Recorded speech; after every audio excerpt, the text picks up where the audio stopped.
time, you already know who it is, and you already know what it is. It's your boy B. We right back about you guys with another video. And today, we got an action-packed episode lined up for you guys. You already know what it is. It's Tuesday. It's usually my day to telecommute from home.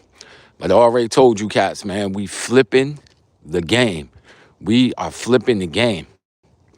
We letting the people out there know that you can have a career where you actually like what you do at your job, and outside of the job, you can actually have a fulfilling life too, my people. But I don't want to preach to you guys. You know, I just set my own rules, and then everybody else just got to catch up, my people. Everybody else just got to catch up. But what up with y'all, man? How was y'all night last night? How did you sleep? Hopefully, everybody slept well. Thank you guys for coming in and following me. If this is what you like, hit that subscribe button. Also, hit that like button, my people. And what type of podcast is this? It's nothing special. I'm just a regular guy going to work every day, speaking about his life and the things that affect him. You know, hopefully, if you can relate, subscribe, hit that like button. If I say something that turns you on, something that makes you think, something that you agree with, something that you disagree with, or even if you feel indifferent, man, just drop a comment, man. Let me know how you're feeling. Let me know what I said and how it struck you. So we got a good episode lined up for you today. We're going to speak about gray Vetiver. This is my second day wearing it in a row. We're going to go into Tom Ford in general, Tom Ford's fragrances. Then we're going to speak about systems and individuals, my people. And we have two separate cases in which bring these things out. So the first is the World Baseball Classic. We're going to speak about how the hitting basically went crazy and nobody hit for the USA baseball team, and how it's a systemic issue, but at the same time, everybody wants to come in and blame Aaron Judge. And then we have another case in which we're going to speak about something that happened back in 1993 out here in New York, my people, back in 1993. And that was the incident that happened with Colin Ferguson. If some of you guys are old enough to remember that, I want y'all to chime in and let me know what you guys remember about it. So we got some people in the check-in. We got some gamers again. We got Anarchy. What is that? Anarchy Scorner said Savage. All right, what up? We got somebody else. They saying Savage. I guess that's a continuation of the fragrances in which we were speaking about yesterday. And that was Dior. We got somebody else that came in and said, hello, what you doing? I'm on my way to work, my people. On my way to work. And then we got Heroes of the Faith, said it's just me listening. All right, what up, what up? Heroes of the Faith. We got somebody else on the check-in, said, hi, what's going on, what's going on? Somebody said systemic. We had a black president. Heroes of Faith. What up, Heroes of Faith? We ain't getting into that. We ain't gonna get into no black presidents and none of that. I'm just speaking about systemic issues where Colin Ferguson, where we basically had incidents of, I get into the Colin Ferguson stuff, but that's what we're going to talk about. And then we speaking about World Baseball Classic with Aaron Judge, where I think it was just issue with the approach that the American batters had. And that's the reason why they failed. And we can't just put the blame on one person, as in Aaron Judge, who did go 0 for 4 with 3 strikeouts in clutch situations. But at the same time, it wasn't just his fault. It was just an approach issue. All right. Somebody said, what are you doing? I'm going to work. Somebody said, do you support Israel? Do I support Israel? Somebody said, what you doing for work? Do I support Israel? Listen, I'm going to be honest with you cats, man. I don't really get into all of that, man. I really don't get into all of that. Do I support Israel? I support rights for everybody, man. I support rights for everybody. If anybody's rights are being suppressed, then I feel that they have a right to fight for it. I don't know all of the particulars with Israel, so I won't comment on that. But I'll just say, if any place around the world, people's rights are being taken and they don't have a voice, then I'm for them fighting for their rights, my people. Somebody else said, what you do for work. Somebody said, Jesus is King of Kings, Lord of Lords. Somebody said, what do I do for work? What I do for work? At my company, I'm a director, all right? But when people ask me what I do, I basically look at stats. I look at statistics, and I try to get outcomes from statistics. So in my line of work, I take in a huge amount of data. I create reports for this data. I also create insights from this data. Then we hand them up to the higher ups, and then those decisions affect the direction of the company in which I work for, my people. They affect the direction of the company. Somebody else on the check-in said, you need to smoke some Gary Payton. He said, I need to smoke some Gary Payton. Everybody come in the morning to speak about the marijuana. I need to smoke some Gary Payton. I smoked some Gary Payton before. We also got other strains out here in New York. We got the Carmelo strain. I smoke Gary Payton, Carmelo, the mellow stuff. There's a bunch of different strains that they have out here. I don't really tell much of a difference between the different strains. When I used to smoke like that, I used to mess with the RSO oil, man, and the gummies. And that used to really take me to a whole nother level, especially the RSO oil, man. If you're trying to get to that next level, man, you microdose the RSO, a little bit here, a little bit there, and you have that high throughout the whole day. It ain't gonna be nothing too crazy, but it will be sustained throughout the day. And for me, that's a lot better for me. Somebody said, I hear you have a blessed day at work, and I play blessings for your life. Thank you, my brother. Thank you, my brother.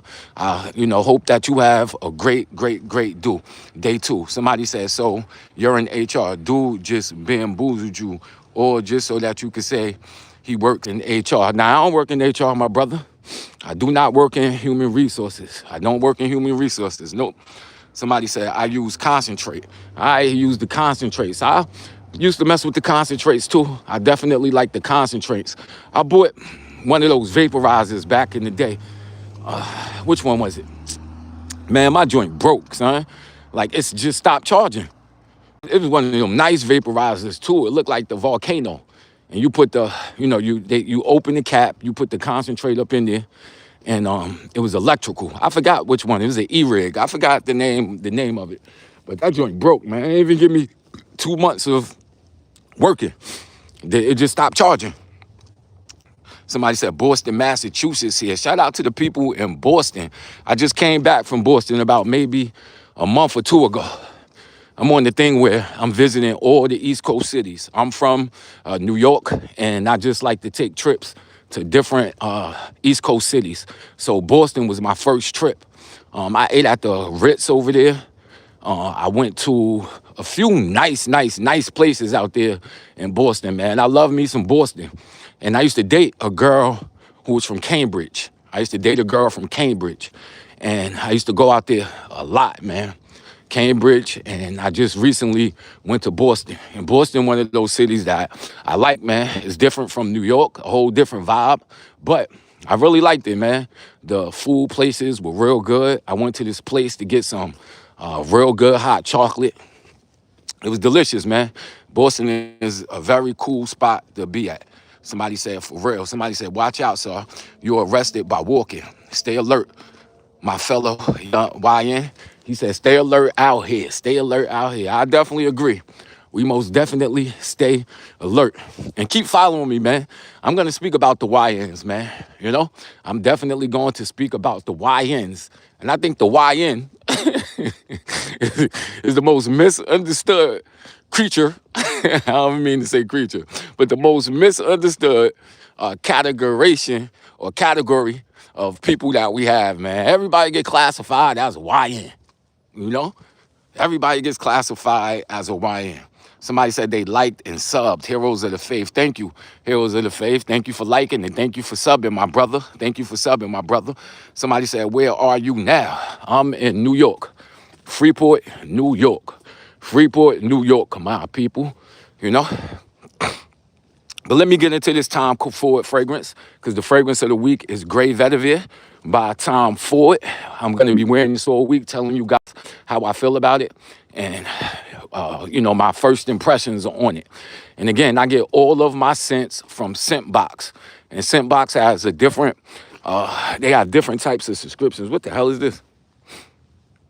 They got different types of subscriptions. I have the premium subscription, which is about $78 a month. You get 3 premium fragrances a month. And they have different types of fragrances. They have the large house brands where, you could go into like the Macy's, you can get these type of fragrances. And they also have the niche fragrances, which are more specialized. And a lot of them are more expensive. But this gives you a chance to basically test them out before you even get it.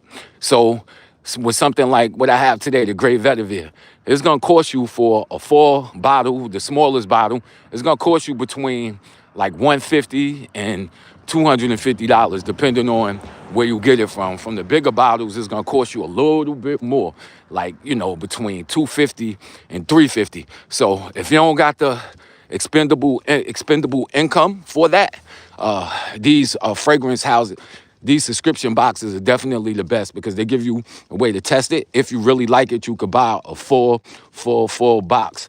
And I like the Grey Vetiver so far. I definitely like the Grey Vetiver so far.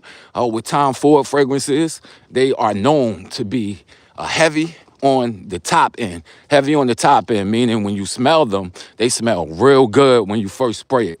However, people say that they're not long lasting, meaning that they will basically fade away on you. So you'll get 2 real good hours of good, sillage, and it basically goes out far in the beginning, but then after 2 hours, it dies down and becomes a body scent.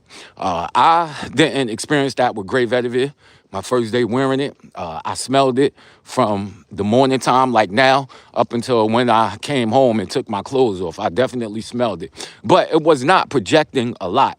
And for me, that fits my personality. Something that kind of sits close to the skin, something that's not going to be too loud. And so far, that's what I felt. I didn't feel that everybody was like, yo, this guy wearing too much cologne, but it was good. Somebody said, I was in New York. I wouldn't be. Somebody said, I wouldn't be. I'd escape. Somebody said they was in New York and they must not have liked it. So they said they would escape. I hear you. I hear you. Moving around different parts of the East Coast. Again, I went to Philly. I went to Boston. I also went to Hartford, Connecticut. I went to a couple spots in Jersey. And I will tell you, New York is very, very expensive with the property taxes. And, you get some of the same stuff in other places, You definitely get some of the same stuff in other places. So I get what you're saying. But, Long Island, and these are places that I've only lived and I only know. So my career's here. I'm reaching up on retirement age. So moving out of New York is definitely something that I will most definitely think about. Somebody said, what a shithole city. I didn't mean to say that. New York is an S-hole city. Somebody said that fragrance is $20 at Ross. What's in it? Grey Vetiver is $20 at Ross? For Tom Ford, Grey Vetiver is $20 at Ross. You sure about that, my man? I haven't seen it $20 anywhere. Grey Vetiver from Tom Ford. If it is $20 at Ross, I most definitely will check it out. But I haven't seen it at $20 anywhere. Somebody, So we got somebody else on the check, and he said, we behind you, and you better have that money, you old dice. Somebody said, I better have that money on me. Y'all hilarious, yo. I love my commenters, man. I love y'all. Somebody said, where is this? This is Freeport, New York, my people. Freeport, New York. Freeport, New York, a suburb of New York City. We're about maybe a half an hour away from Queens and about 45 minutes away from Manhattan, my people. Half an hour out of Queens and 45 minutes away from Manhattan. Yes, sir. So I'm going to skip the WBC talk, the World Baseball Classic talk, and Aaron Judge and how they're trying to blame him. And we're going to speak about a case that happened out here in New York City back in 1993. And this is an incident that happened with the infamous Colin Ferguson. They had a skit on Colin Ferguson on Saturday Night Live because this dude went on to the Long Island Railroad, my people, which is the train that I'm about to take now. That's why I'm walking to the Long Island Railroad station. And he went on to the train at like 5:30 p.m. when everybody was coming home from Manhattan going to Garden City.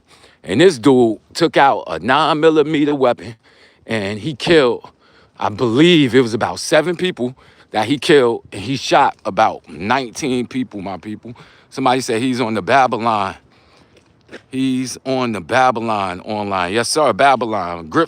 Here we go with Griffin again. I got to make you a moderator, Griffin. You know too much, man. You know too much. This kid knows too much. This Griffin guy, he definitely knows too much. But yeah, so back in 1993, Colin Ferguson, he entered on a train leaving from Penn Station out here in New York, going to Garden City. And homie, there's the unthinkable. He opened fire on the whole train. And I believe he killed, like I said, I believe it was like 7 or 9 people. And he shot like 19 people, yo. And think about that, yo. Think about that, man. Think about you coming home on the train, right? Being on the train with a whole bunch of people where there's really no escape. And then somebody coming over there, just opening fire, walking from one end of the train to the next with a firearm, just taking lives, man, just shooting people. That has to be horrific. That has to be something that nobody, like it would scar you as a human. It would take away your sense of security to know that, you know, technically there's nothing stopping somebody from actually getting on the train or any public place and doing something like that. It takes away your sense of security. But this case with Colin Ferguson goes much, much, much deeper, man. Much, much, much deeper. You know, somebody said, are you close to North Main? And yo, this dude here, Griffin, who are you, son? Who is you, man? Are you an agent? You government? This guy know too much, yo. You know too much, man. And stop giving out my location, bro. Stop giving out my location. Somebody said, this is why y'all all slaves. Yeah, so Colin Ferguson, man, you know, so he was a Jamaican. He was born in Jamaica, and his family was very, very, very rich, right? His father owned like a pharmaceutical company, and they were rich. But his father passed away in a car accident when he was a little bit younger. Then a couple years later, his mother passed away from cancer. So he was taken to some of the best schools. He had access to some of the best facilities out there in Jamaica. But when his parents died, they fortune went away. And he actually moved out here to New York. And these stories are interesting because he frequented a lot of the places in which are known spots out here in New York and Long Island. So, for example, he went to Nassau Community College, and he actually excelled at Nassau Community College. He made the dean's list about 3 times. He then transferred to Adelphi, which is another high-level school out here in Long Island that's actually a little bit south of where I'm from, which is Hempstead and Adelphi. And he worked in Syosset, which are, you know, towns that's very close to where I am. But Colin Ferguson kind of went crazy, man. And he developed a disdain for white people.